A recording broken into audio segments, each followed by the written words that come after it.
Okay, आप लोग BHEL project पे आए हैं यहाँ पर सेफ्टी इंडक्शन ट्रेनिंग के लिए, और ये BHEL प्रोजेक्ट है Bharat heavy electrical limited. Okay, आपको यहाँ जो भी पॉइंट समझाया जा रहा है या समझाया जाएगा या समझाया गया है, उन सबको अच्छे से आपने सुना और आगे भी अच्छे से सुनेंगे, ठीक है। Bharat heavy electrical limited, Hindustan में जितनी भी गाड़ियाँ चलती है, ट्रेन, बिजली वाली ट्रेन, बिजली वाला इंजन है ना, इलेक्ट्रिकल इंजन, वो सबको इलेक्ट्रिक सप्लाई करती है BHEL, Bharat heavy electrical limited, ठीक है। और आपका किस्मत बहुत अच्छा है कि आप इतने अच्छे प्रोजेक्ट पे आए हैं यहाँ पे काम करने के लिए, हैं। एक गोल्डन चांस है, जो भी बात आपको बताया जाएगा अच्छे से सुनना है, कोई भी केयरलेस नहीं होना चाहिए। और अगर कोई बात आप भूल गए मेरे समझाने के बाद, अगर आप कोई चीज़ भूल गए तो मेरा वीडियो है यूट्यूब चैनल पे, सेफ्टी ट्रेनर नियाज़ अहमद, 120 वीडियो है मेरा, जो इंडिया और इंडिया के बाहर जो भी मैं काम किया हूँ गल्फ़ कंट्रीज़ में, सारा वीडियो उसमें है। आप अच्छे से देख लेंगे वीडियो, सब रोज़ का रोज़ देखेंगे एक एक वीडियो, तो आप अच्छे से काम कर सकेंगे, सेफली काम कर सकेंगे, ठीक है। अभी मैं एक पॉइंट मैं रेस करने वाला हूँ, ठीक है ना। अभी एक पॉइंट मैं लिया हूँ, वो पॉइंट है हॉट वर्क, गर्म काम, हॉट वर्क। उसके बारे में आप समझ लो थोड़ा, है ना। एक ही पॉइंट में रखाऊंगा क्योंकि वीडियो बहुत ज़्यादा लंबी हो जाएगी ना, इसलिए। हॉट वर्क क्या है, व्हाट इज़ हॉट वर्क? जब भी कोई आदमी ग्राइंडिंग का काम करता है, वेल्डिंग का काम करता है या गैस कटिंग का काम करता है, इन सब काम को बोलते हैं हॉट वर्क, गर्म काम। ये काफ़ी डेंजर होता है ये काम। एक चिंगारी आग लगाने के लिए काफ़ी है। एक चिंगारी पूरे प्रोजेक्ट में आग लगाने के लिए काफ़ी है ना, फायर डिजास्टर के लिए काफ़ी है एक चिंगारी से। इसीलिए वो काम काफ़ी डेंजर है और काफ़ी रिस्पॉन्सिबल काम है। वो सब आदमी को अच्छे से सुनना है, समझना है। जब भी हॉट वर्क का काम करेंगे, वेल्डिंग का काम करेंगे, वेल्डर को क्या चाहिए? सबसे पहले वेल्डर को क्या चाहिए? Work permit. A4 साइज़ का एक परमिट आता है, A4 साइज़ का। मैं एक एग्जाम्पल दे रहा हूँ इसका, है ना। उसका एक परमिट आता है, हॉट वर्क का परमिट। उस परमिट में, हॉट वर्क परमिट में वेल्डर का नाम उसमें लिखा रहता है। सबसे पहले वेल्डर का नाम लिखेंगे, उसके बाद वेल्डर के पीछे ठीक फायर वॉचमैन होता है। फायर वॉचमैन, आग की चिंगारी कहाँ कहाँ जा रही है उसको देखने वाला, उसको बोलते हैं फायर वॉचमैन। वेल्डर के साथ होना चाहिए एक आदमी और, ठीक है। उस फायर वॉचमैन का नाम भी होना चाहिए उस हॉट वर्क परमिट पे। उसके बाद एक फायर एक्सटिंग्विशर होना चाहिए, आग बुझाने वाला ये सिलेंडर, ये भी होना चाहिए फायर एक्सटिंग्विशर, वो भी उसमें लिखना है ना, फायर वॉचमैन के हॉट परमिट पे। उसके बाद एक बकेट पानी, एक बकेट बालू, ठीक है, एक फायर ब्लैंकेट और हाउसकीपिंग, ये सारी चीज़ इसमें मेंशन किया जाएगा, लिखा जाएगा। उसके बाद आखिरी में सुपरवाइज़र इस परमिट पर साइन करेगा। इस परमिट पे सुपरवाइज़र फिर फाइनली साइन करेगा वो। उसके बाद फिर उसी कंपनी के इंजीनियर वो साइन करेंगे उसके ऊपर। तब आखिरी में सेफ्टी वाले साइन करेंगे लास्ट में। उसके बाद काम स्टार्ट करना है वेल्डिंग का। हाँ, ये प्रोसीजर है, पूरा सिस्टम है ना। हाँ, तो ये है, इसको बोलते हैं हॉट वर्क परमिट, ठीक है। अच्छा, वेल्डिंग का काम करने से पहले, ठीक, ये परमिट हो गया। अभी तो ये काम करने, हॉट वर्क काम करने से पहले, वेल्डिंग का काम करने से पहले ये प्रोसीजर मैं आपको बताया कि हॉट परमिट बनवाना पड़ता है, उसके बाद काम चालू करना है, ठीक। ये तो समझ में आ गया।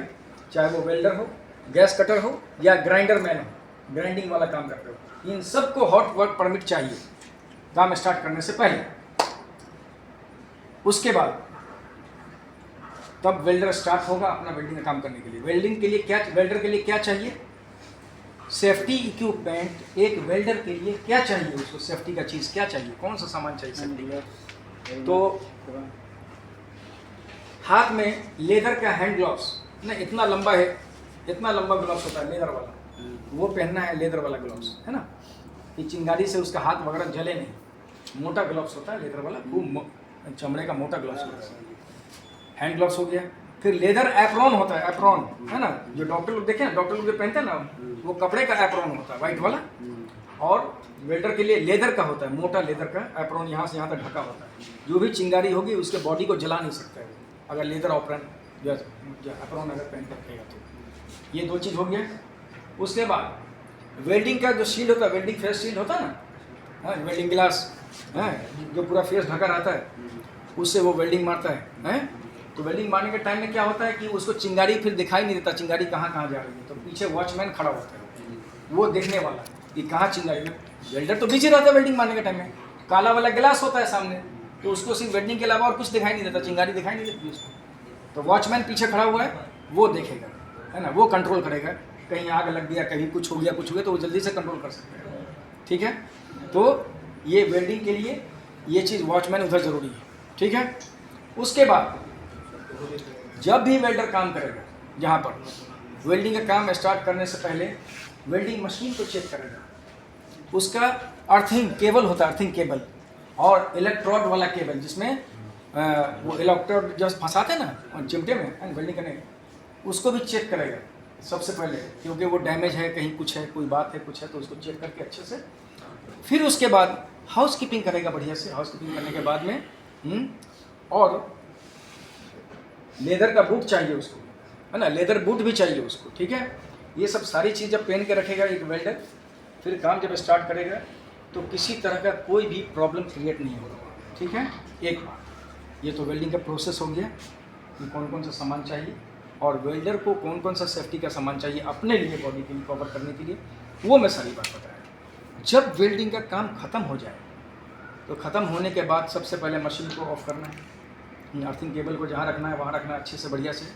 उसके बाद देखना कि वेल्डिंग करने के टाइम क्या होता है, स्लैग होता है ना, स्लैग है जो हथौड़ी से चिपिंग करते हैं ना, स्लैग निकलता है ऊपर का, वो स्लैग कभी कभी उड़ के कहीं चला जाता है, गर्म स्लैग होता है वो, कोई कपड़े में जाके अगर पकड़ लिया वो स्लैग, चुपचाप आराम से गर्म स्लैग है वो, आहिस्ता आहिस्ता अगर वेल्डर ने ध्यान नहीं दिया, फायर वॉचमैन ने ध्यान अगर नहीं दिया, आप वेल्डिंग का काम खत्म करके चले गए आप साइड से, वही आग आहिस्ता आहिस्ता बढ़ते बहुत बड़ा डिजास्टर हो जाएगा। हाँ, तो गर्म काम बहुत डेंजर होता है।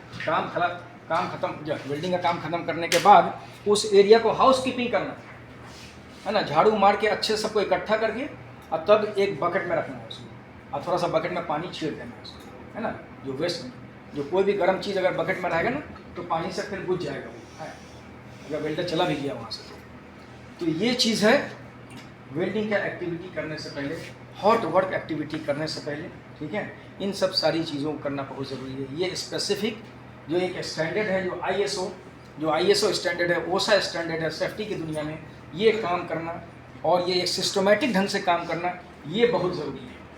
नहीं तो एक वेल्डर बहुत सारा करोड़ों अरबों रुपए का नुकसान कर सकता है साइट का। एक वेल्डर अगर गलती कर दिया तो वेल्डिंग करके तो वो चला जाएगा, लेकिन नुकसान पूरे प्रोजेक्ट का हो जाएगा। उस प्रोजेक्ट पर जितना आदमी काम कर रहा है, अगर लग गया आग, छोटा आग से बहुत बड़ा डिजास्टर है, बहुत बड़ा आग लग गया तो कंट्रोल तो होगा नहीं, है ना, पूरा प्रोजेक्ट जल जाएगा।